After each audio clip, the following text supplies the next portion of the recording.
बने, सिद्धि फल से आनंद देंगे। कोशिश कर बढ़े, सोच बुलंद करे।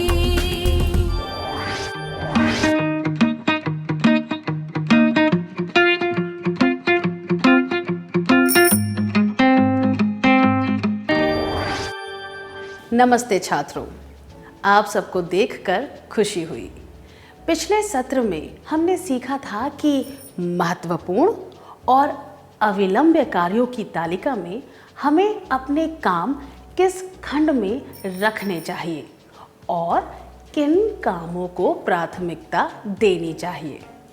अब हम समय का सदुपयोग करने से संबंधित कुछ महत्वपूर्ण चीज़ों के बारे में सीखेंगे। आइए पहले यामिनी का उदाहरण लेते हैं। यामिनी एक कॉलेज में पढ़ती है और उसके माता पिता काम पर जाते हैं। वे तीनों साथ मिलकर घर का काम करते हैं।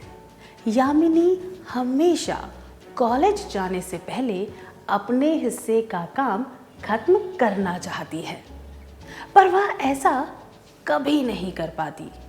वह हमेशा किसी न किसी काम में उलझी रहती है और कॉलेज जाने से पहले वह घर लौटने के बाद भी बहुत व्यस्त रहती है। इस वजह से कभी कभी वह अपने हिस्से के काम करना भूल जाती है और उसे वे काम अगले दिन करने पड़ते हैं। परिणाम स्वरूप वह कभी भी कोई पुस्तक नहीं पढ़ पाती है, ना ही कोई रचनात्मक लेख भी नहीं लिख पाती है, जो कि उसे बेहद पसंद है। क्या समय ना मिलने की वजह से कभी ऐसा हुआ है कि आप कोई काम ना कर पाए हो? क्या आपके साथ कभी ऐसा अनुभव हुआ है? क्या आप इसके बारे में सबको बताना चाहेंगे?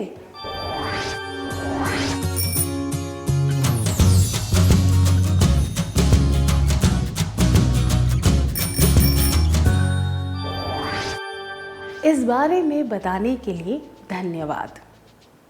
आपको क्या लगता है, यामिनी किताबें क्यों नहीं पढ़ पाती थी और लेख क्यों नहीं लिख पाती थी? यामिनी को पता था कि वह क्या करना चाहती है, पर उसे यह नहीं मालूम था कि वह ये काम कैसे करेगी। अगर उसने कार्यों की सूची बनाकर ज़रूरी चीज़ों को प्राथमिकता दी होती तो वह सारे काम उचित समय पर पूरे कर पाती। किसी निश्चित समय में सारे काम पूरे करने के लिए कार्यों की सूची बनाना बहुत महत्वपूर्ण है।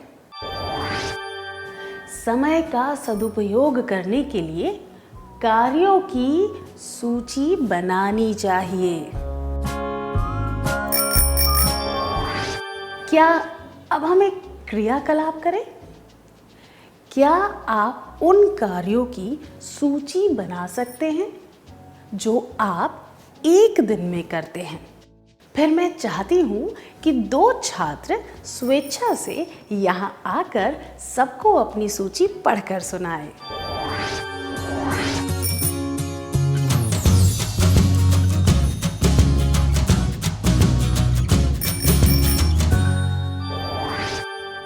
धन्यवाद। आइए अब करीम का उदाहरण लेते हैं। करीम को अगले 3 दिनों में बहुत सारे काम करने हैं। ये काम स्क्रीन पर दिखाए जाएंगे, पर उसे ये पता नहीं चल रहा कि कौन सा काम पहले करना चाहिए और कौन सा बाद में। अगर आप करीम के दोस्त होते तो आप उसे क्या सलाह देते ताकि उसके सारे काम समय पर पूरे हो जाते और उसे तनाव भी ना होता?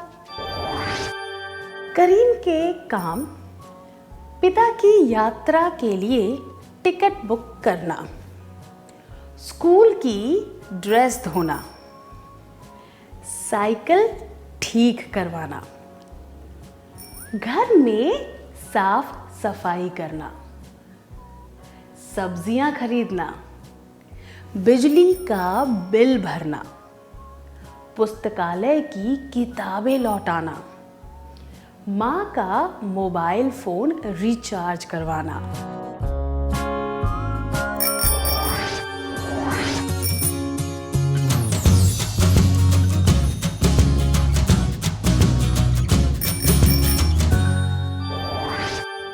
अपने सुझाव देने के लिए धन्यवाद। करीम ने अपने सारे कार्यों की सूची बनाई है, पर उसे ये काम सही क्रम में लगाने होंगे ताकि वह ये काम उचित समय पर पूरे कर सके। करीम की सूची जिसे क्रम में लगाया गया है, एक नमूना। घर में साफ सफाई करना, स्कूल की ड्रेस धोना, साइकिल ठीक करवाना, सब्जियां खरीदना, पिता की यात्रा के लिए टिकट बुक करना, बिजली का बिल भरना, पुस्तकालय की किताबें लौटाना, माँ का मोबाइल फोन रिचार्ज करवाना। उदाहरण के लिए वह सुबह अपने घर में साफ सफाई कर सकता है, फिर अपनी स्कूल की ड्रेस धो सकता है और उसे धूप में सुखाने डाल सकता है। इसके बाद वह साइकिल ठीक करवा सकता है और साइकिल पर बैठकर सब्जियां खरीदने जा सकता है। वह ये सब काम सुबह 10 बजे तक पूरे कर सकता है। इसके बाद वह अपने पिता की टिकट बुक करने जा सकता है ताकि उसमें देर ना हो जाए। फिर घर लौटते समय वह बिजली का बिल भर सकता है, पुस्तकालय की किताबें लौटा सकता है और अपनी माँ का मोबाइल रिचार्ज करवा सकता है। यह केवल एक उदाहरण है। वह इन कार्यों के क्रम में बदलाव ला सकता है। जैसे कि अगर रास्ते में पुस्तकालय पहले आता है तो वह पुस्तकालय का काम करने के बाद टिकट बुक करने जा सकता है, इत्यादि। ज़रूरी बात यह है कि उसे इन सब बातों को ध्यान में रखते हुए प्राथमिकता के अनुसार अपने काम करने चाहिए। संक्षिप्त में कहें तो हमें महत्वपूर्णता और अविलंबिता को ध्यान में रखते हुए कामों का क्रम बनाना चाहिए। समय का सदुपयोग करने के लिए कार्य की सूची बनानी चाहिए, कार्यों को सही क्रम में लगाना चाहिए। अब एक क्रियाकलाप का समय है। पिछले क्रियाकलाप में आपने प्राथमिकता को ध्यान में रखते हुए कार्यों का क्रम बनाया। अब आप उन्हें समय या तिथि के अनुसार क्रम में लगा सकते हैं। मतलब कि आपको यह बताना है कि कौन सा काम किस समय करना है।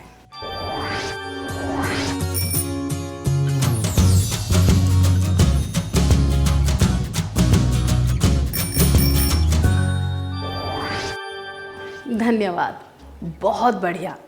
आपने जो क्रम बनाया है उसके अनुसार काम पूरे करने के लिए आपको हमारी शुभकामनाएं।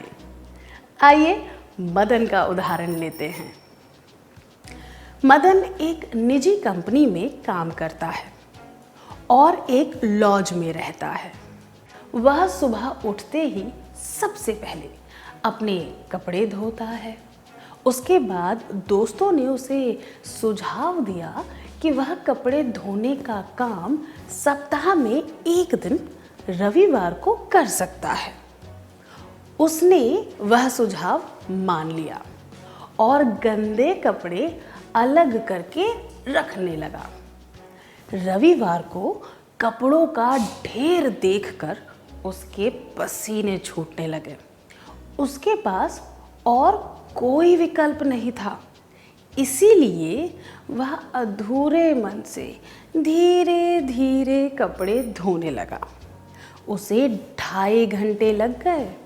इतने कपड़े एक साथ धोकर वह थक गया था और उसे नींद आ गई। रविवार के दिन उसे जो अन्य काम करने थे वे ऐसे ही रह गए। आपको क्या लगता है क्यों हुआ ऐसा?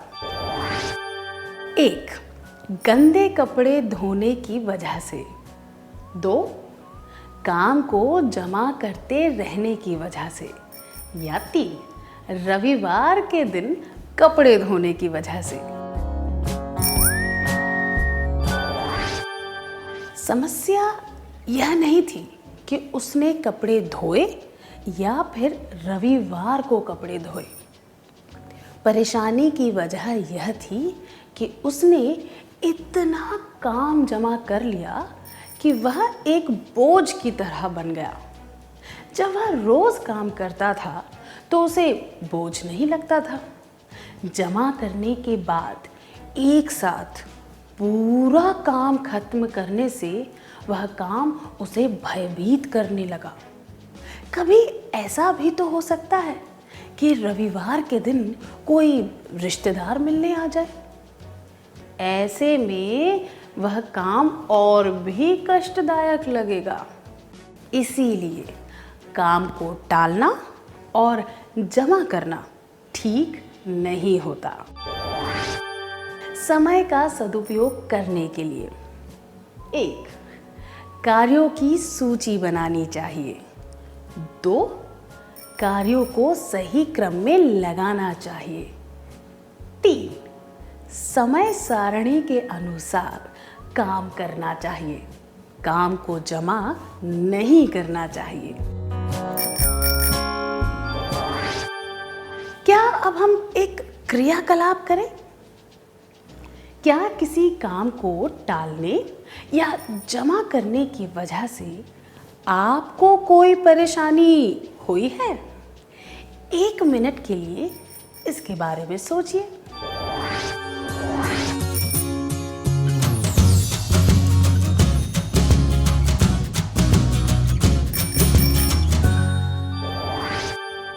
हमें यह सोचना चाहिए कि काम जमा करना बेहतर होगा या फिर उसे थोड़ा थोड़ा करके नियमित रूप से करते रहना ज़्यादा अच्छा होगा।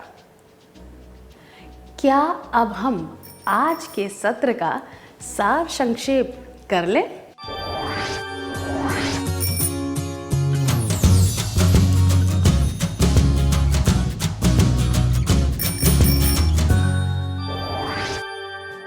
समय का सदुपयोग करने के लिए 1.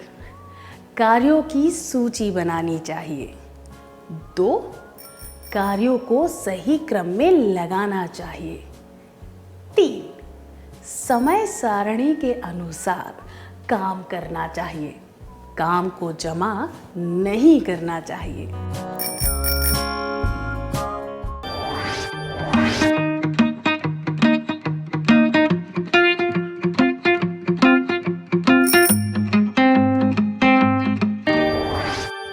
नमस्ते छात्रों, आप कैसे हैं? पिछले सत्र में हमने सीखा था समय का सदुपयोग करने के लिए 1. कार्यों की सूची बनानी चाहिए। 2. कार्यों को सही क्रम में लगाना चाहिए। 3. समय सारणी के अनुसार काम करना चाहिए। काम को जमा नहीं करना चाहिए। आइए अब अनुषा के बारे में सुनते हैं। अनुषा को एक परीक्षा देनी है जिसके लिए उसे दूसरे शहर में जाना पड़ेगा। इसीलिए उसने एक टिकट बुक किया।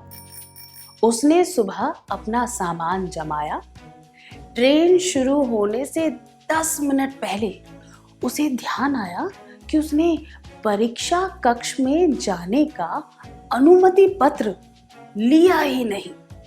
वह जल्दी से अपने घर गई और बाद में उसने शहर जाने के लिए एक बस पकड़ी।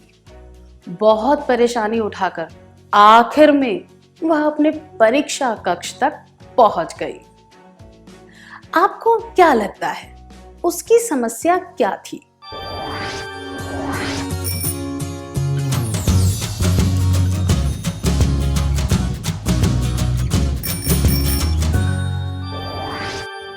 धन्यवाद। समस्या यह थी कि अनुषा का काम व्यवस्थित नहीं था। अगर उसने अपने कामों की एक सूची बनाई होती और उसके अनुसार सब किया होता तो उसे इतने तनाव से नहीं गुजरना पड़ता। समय का सदुपयोग करने के लिए 1. कार्यों की सूची बनानी चाहिए। 2.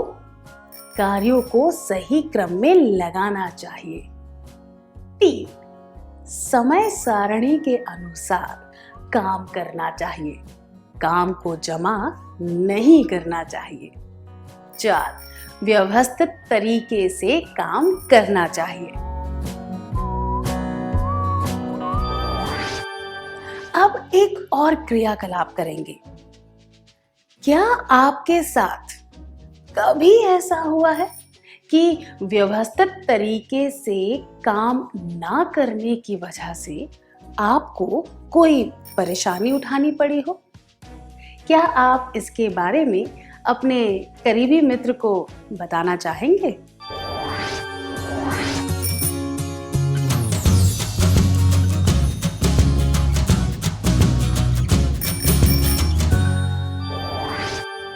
धन्यवाद। व्यवस्थित तरीके से काम करने से काम अच्छी तरह होता है। आइए अब कमल का उदाहरण लेते हैं। कमल ने अपनी सामाजिक ज्ञान की परीक्षा के लिए एक समय सारणी बनाई। उसने रविवार को सुबह 10 से 11 बजे का समय भूगोल के मानचित्र याद करने के लिए रखा। कमल को खबर मिली कि रविवार सुबह 10 बजे उसके चाचा उससे मिलने आने वाले हैं। कमल को क्या करना चाहिए? 1. समय सारणी में बदलाव लाकर मानचित्र किसी और समय पढ़ना चाहिए। 2. भूगोल के मानचित्र वाला हिस्सा छोड़ देना चाहिए। 3. यह आशा करनी चाहिए कि उसके चाचा की बस छूट जाए। चाचा के आने की वजह से मानचित्र के बारे में भूल जाना ठीक नहीं है। यह सोचना भी ठीक नहीं है कि चाचा की बस छूट जाए तो अच्छा होगा। सबसे उचित विकल्प यह होगा कि समय सारणी में थोड़ा बदलाव किया जाए ताकि दोनों काम किए जा सके। यह दर्शाता है कि मूल योजना में कोई रुकावट आ जाए तो दूसरी योजना तैयार करनी चाहिए। समय का सदुपयोग करने के लिए 1. कार्यों की सूची बनानी चाहिए। 2. कार्यों को सही क्रम में लगाना चाहिए। 3. समय सारणी के अनुसार काम करना चाहिए, काम को जमा नहीं करना चाहिए। 4. व्यवस्थित तरीके से काम करना चाहिए। जरूरत पड़ने पर समय सारणी में बदलाव लाने चाहिए। अब एक क्रियाकलाप करेंगे। सुमन की दोस्त कुछ दिनों के लिए उसके शहर में छुट्टियां मनाने आई है, इसलिए सुमन उससे कल मिलने जाने वाली है। सुमन का भाई वाद विवाद प्रतियोगिता में भाग ले रहा है और वह चाहता है कि कल प्रतियोगिता में सुमन उसे बोलते हुए सुने। सुमन ने कुछ देर के लिए सोचा और यह निर्णय लिया कि वह कल अपने भाई की प्रतियोगिता में जाएगी और उसके अगले दिन अपनी दोस्त से मिलने जाएगी। दूसरे शब्दों में कहें तो उसे एक दिन में 2 महत्वपूर्ण काम करने थे। इसीलिए उसने अपनी योजना को थोड़ा बदला। क्या आपको कभी अपनी समय सारणी बदलनी पड़ी है या फिर किसी योजना में बदलाव लाना पड़ा है? क्या आप इसके बारे में सबको बताना चाहेंगे?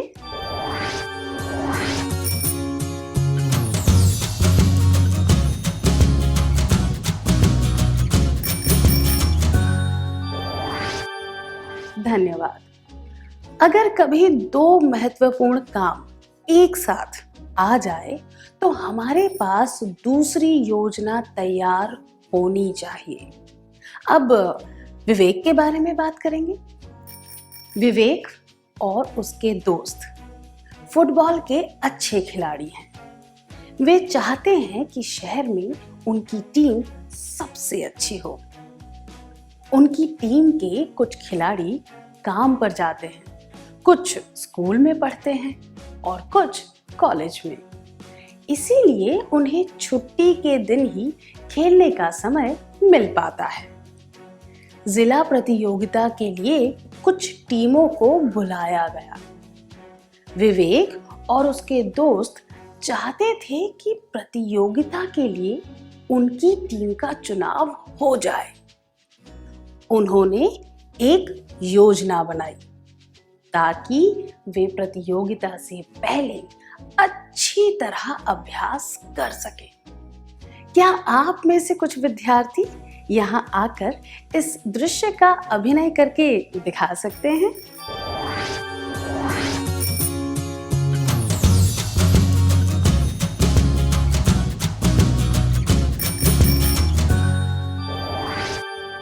बहुत बढ़िया किया आपने, धन्यवाद। हमने इससे क्या सीखा? किसी लक्ष्य को प्राप्त करने के लिए सबके समय को ध्यान में रखते हुए एक समय सारणी बनानी चाहिए और उसके अनुसार अभ्यास करना चाहिए। यह बात किसी भी टीम के लिए लागू हो सकती है। एक टीम की तरह काम करते वक्त हमें ऐसी समय सारणी बनानी चाहिए जो सबके लिए सुविधाजनक हो, ताकि सभी उसका पालन कर सके। यह भी सुनिश्चित करना चाहिए कि जो कार्य योजना बनाई गई है वह असरदार है या नहीं। जब भी टीम में काम करने की बात आती है तब एक निश्चित लक्ष्य बनाने और योजना का निरीक्षण करने से मदद मिलती है। समय का सदुपयोग करने के लिए 1. कार्यों की सूची बनानी चाहिए। 2. कार्यों को सही क्रम में लगाना चाहिए। 3. समय सारणी के अनुसार काम करने चाहिए। काम को जमा नहीं करना चाहिए। 4. व्यवस्थित तरीके से काम करना चाहिए। जरूरत पड़ने पर समय सारणी में बदलाव लाने चाहिए। 6. लक्ष्य बनाना चाहिए और योजना का निरीक्षण करना चाहिए। आइए अब एक और क्रियाकलाप करते हैं। क्या आपने कभी कोई टीम से संबंधित कार्यक्रम में भाग लिया है, जैसे कि नृत्य प्रतियोगिता इत्यादि? क्या आप सबको अपने अनुभव के बारे में बताना चाहेंगे?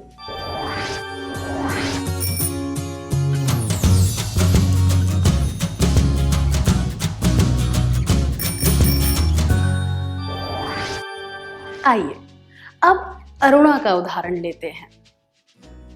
अरुणा के मोहल्ले में एक सांस्कृतिक कार्यक्रम आयोजित किया गया था और उसमें अरुणा को सबसे पहले नृत्य करना था।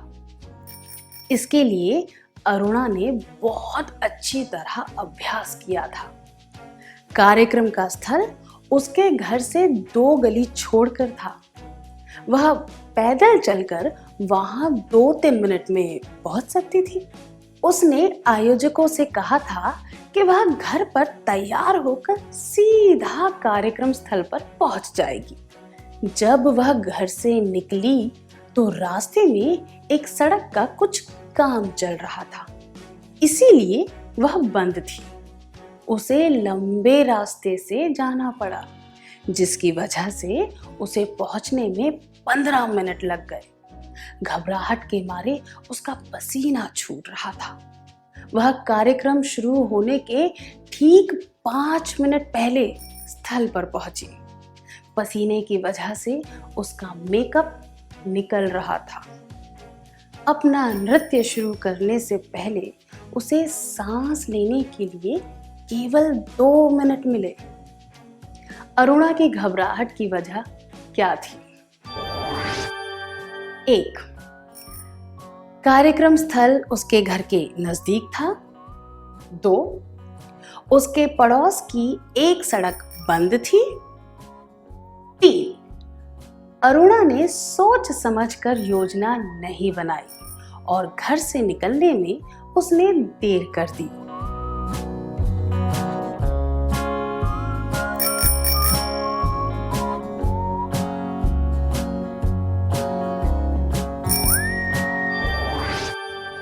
समस्या यह नहीं थी कि उसका घर कार्यक्रम के स्थल के पास था या फिर सड़क पर कोई काम चल रहा था।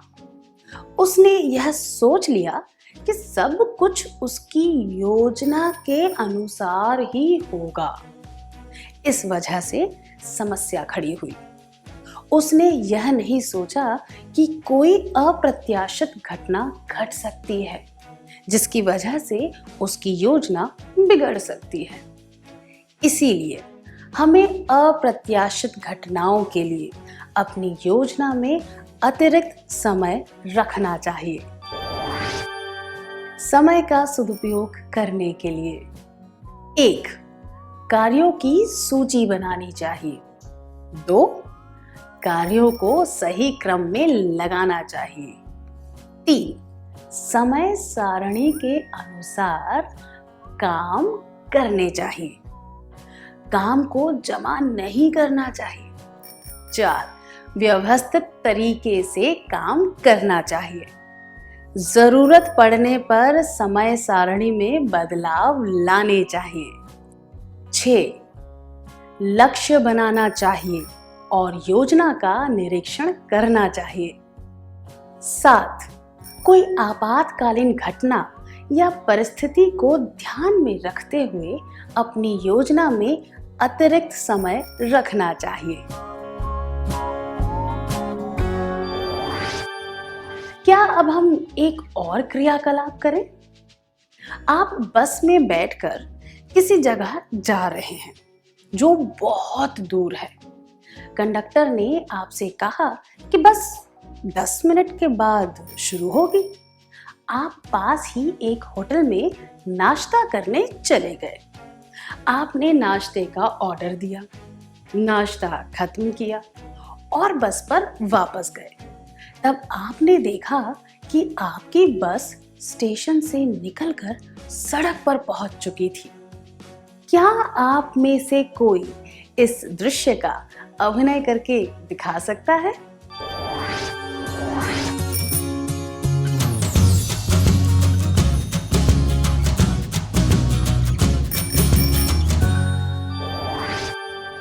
धन्यवाद। हम में से कुछ लोगों के साथ भी ऐसी कोई घटना तो हुई होगी जिसकी वजह से हमें परेशानी भी उठानी पड़ी। इसीलिए हमेशा समय से आगे काम करना चाहिए ताकि आखिर में पछताना ना पड़े। समय बहुत कीमती होता है और यही बात कुछ पंक्तियों में बताई गई है। क्या हम वे पंक्तियां देखें? 1 साल की कीमत जानने के लिए उस विद्यार्थी से पूछे जो वार्षिक परीक्षा में उत्तीर्ण नहीं हो पाया। 1 महीने की कीमत जानने के लिए उस किसान से पूछे जिसकी फसल खराब हो गई क्योंकि बारिश 1 महीना देर से आई। 1 सप्ताह की कीमत जानने के लिए उस व्यक्ति से पूछे जो साप्ताहिक पत्रिका का संपादक है। 1 दिन की कीमत जानने के लिए उस मजदूर से पूछे जो रोज मजदूरी करके पैसे कमाता है। 1 घंटे की कीमत जानने के लिए उस माँ से पूछे जो अपने बच्चों के घर आने का इंतजार कर रही है।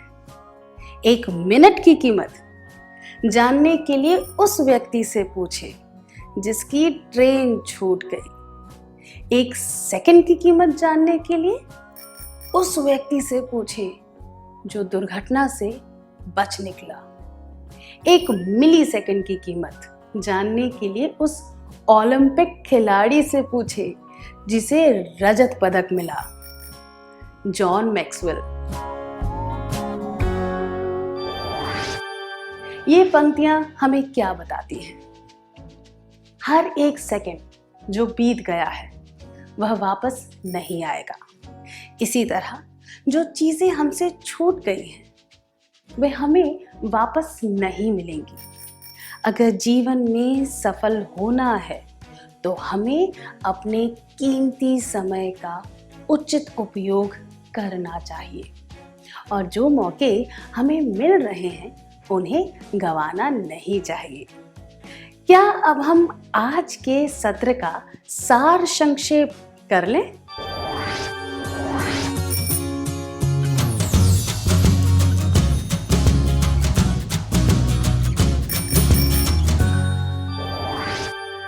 समय का सदुपयोग करने के लिए 1. कार्यों की सूची बनानी चाहिए। 2. कार्यों को सही क्रम में लगाना चाहिए। 3. समय सारणी के अनुसार काम करने चाहिए। काम को जमा नहीं करना चाहिए। 4. व्यवस्थित तरीके से काम करना चाहिए। जरूरत पड़ने पर समय सारणी में बदलाव लाने चाहिए। 6. लक्ष्य बनाना चाहिए और योजना का निरीक्षण करना चाहिए। 7.